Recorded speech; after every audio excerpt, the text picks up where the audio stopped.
Hey guys, this is Justin. Hello and welcome to another video. So, one question that I saw a ton after the most recent episode of Andor, by the way, some pretty mild spoilers for episode 6 in this video, was why didn't the Empire use TIE strikers to thwart the rebel attack instead of ordinary TIE fighters? For those who don't know, the reason this question was probably being asked is because the TIE striker features heavily in Rogue One, and I mean the connection is obviously there, but I thought it'd be a good time to do a basic overview of the difference between starfighters and speeders, of which the TIE Striker is one. Well, there's actually a bit of a caveat there. The TIE Striker is not a true speeder because it can operate in space, albeit not very effectively, where something like a snow speeder or like a New Republic Vwing operates in atmosphere only. So, how were speeders used? What were the benefits? What were the drawbacks? Why did the Empire not employ TIE strikers in the most recent episode of Andor? Getting back to the original question, well, let's start with the advantages. The main advantage of a speeder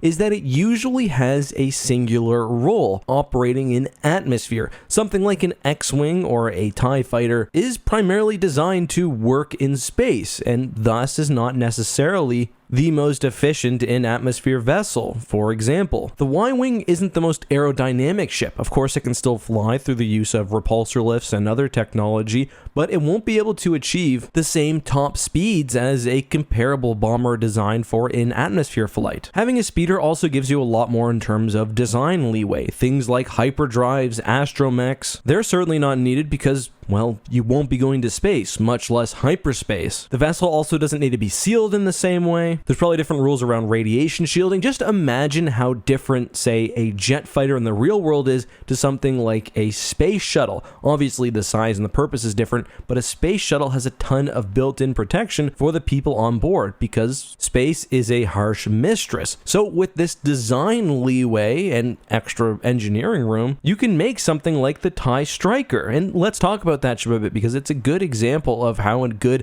in-atmospheric craft can actually excel in a given role. And again, just a reminder, the Striker could technically operate in space, it just wasn't designed for that purpose. Anyway, because of its aerodynamic design, the TIE Striker managed to be much faster in atmosphere than an ordinary TIE fighter. That made it perfect for defending Scarif on the surface. It also managed to sport 4 laser cannons, which is a lot, and a bomb chute, giving it a good degree of versatility. Another really good example of a purpose-built air fighter would be the Vwing. No, not this one. No, not this one. This one. The Vwing also comes with a different advantage. It's much cheaper and easier to manufacture than a starfighter. Remember how I talked about all of those advanced components starfighters need to go through hyperspace or protect themselves from outer space? Well, the Vwing doesn't need that, and it's still an incredibly competent fighter. It still did, however, excel in atmosphere, and the new Essential Guide to Vehicles and Vessels points out that the New Republic actually relied on air speeders because they were so good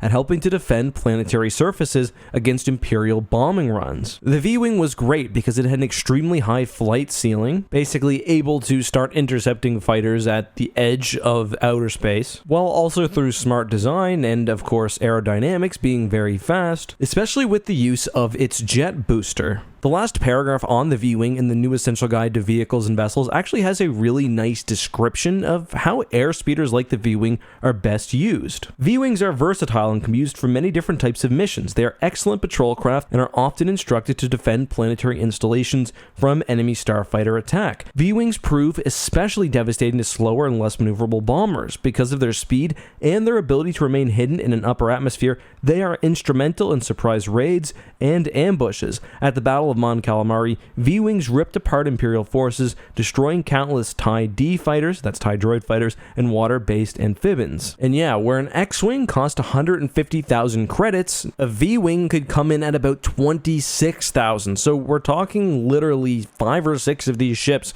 for the price of one X-Wing. You can definitely see their use case there. But those are the good things. I promised there would be downsides to airspeeders, and there certainly are. Let's talk about them. For one, airspeeders are, I think, more naturally situated to operate in defensive roles. I mean, the reason for this is obvious. They can't transport themselves. In fact, they can't even attack from a parked ship in orbit. Again, something like the Striker is an example of a counter to that. But with the Vwing, for example, if you want to use them on an opponent's surface, surface, you need to actually transport them down in specialized carriers. That's just extra logistics, where an X-Wing can move from defending a planet in atmosphere to traveling through hyperspace to leading an attack on an enemy installation without having to stop, except maybe to refuel and rearm. Vwings, for example, would not have been effective at protecting Yavin from the Death Star because they wouldn't have been able to get to it. However, even defensively, you can see how not being able to go into space does limit tactical options. You'll have a tough time responding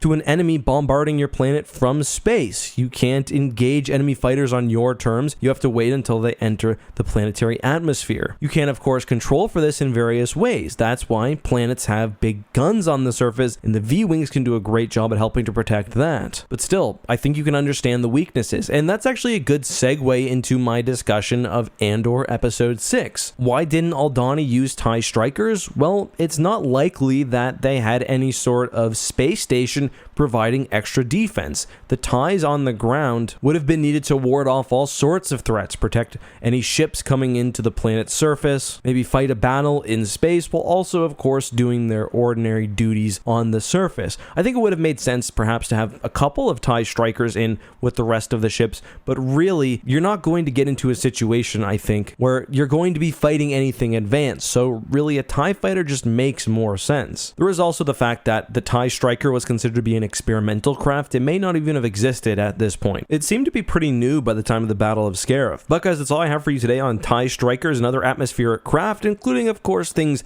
like the Snowspeeder, or everyone's favorite, the Cloud Car. If the Cloud Car is your favorite, please seek some sort of help. There are resources available to you. Because that's all I've got to say. I just want to note before this video ends, I do have a really big announcement coming in the next few days. If you follow me on Twitter, you probably already know what it is, but the short is I'll be taking my talents somewhere else. I'll still be on YouTube just as much, if not more, but there'll be a new way for you to consume content by myself and some people that I think you will be interested in. So keep an eye on the channel. If you watch my videos regularly, I'm sure you'll hear what I'm talking about in the future. But until then, guys, be safe, have a good one, and may the Force be with you.